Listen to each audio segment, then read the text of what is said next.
हर हर महादेव भक्तों, अब एक बात बहुत ध्यान से सुनिए। शायद आपने पहले कभी इतनी गहराई से नहीं सुनी होगी।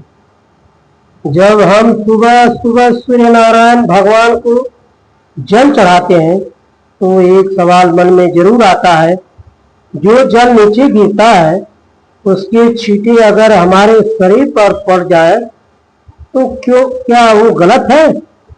कुछ लोग कहते हैं हाँ ये दोष है,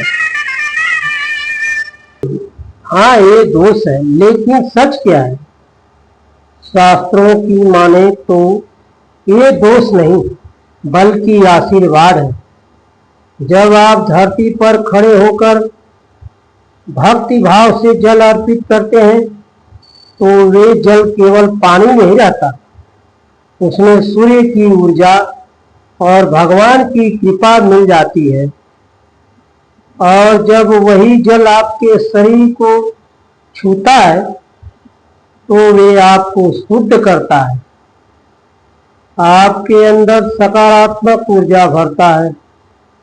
सोचिए, क्या कभी हमारे ऋषि मुनि या भगवान राम और भगवान कृष्ण कुर्सी या स्टूल पर चढ़कर जल चढ़ाते थे?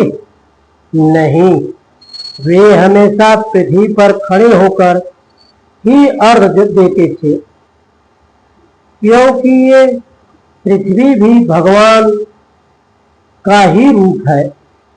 एक खास बात, जब भी आप जल चढ़ाएं तांबे के लोटे से चढ़ाएं और हाथ को सिर से थोड़ा ऊपर रखें। जल की ओर धार निकलती है, उसमें से सूर्य का दर्शन करें। ये सिर्फ पूजा नहीं, ये एक ऊर्जा का विज्ञान है। जब सूर्य की किरणें उस जल से होकर आपके शरीर पर पड़ती है तो वे आपके मन और शरीर दोनों को शक्ति देती है। लेकिन एक बात हमेशा याद रखें, भक्ति का मतलब अंधविश्वास नहीं होता और न ही इलाज छोड़ देना होता है। अगर कोई बीमार है तो डॉक्टर की सलाह लेना भी उतना ही जरूरी है। भक्ति हमें शक्ति देती है और सही रास्ता भी दिखाती है। तो कल सुबह से पूरे विश्वास के साथ कहिए ओम सूर्याय नमः और महसूस कीजिए एक नई ऊर्जा, एक नई शुरुआत।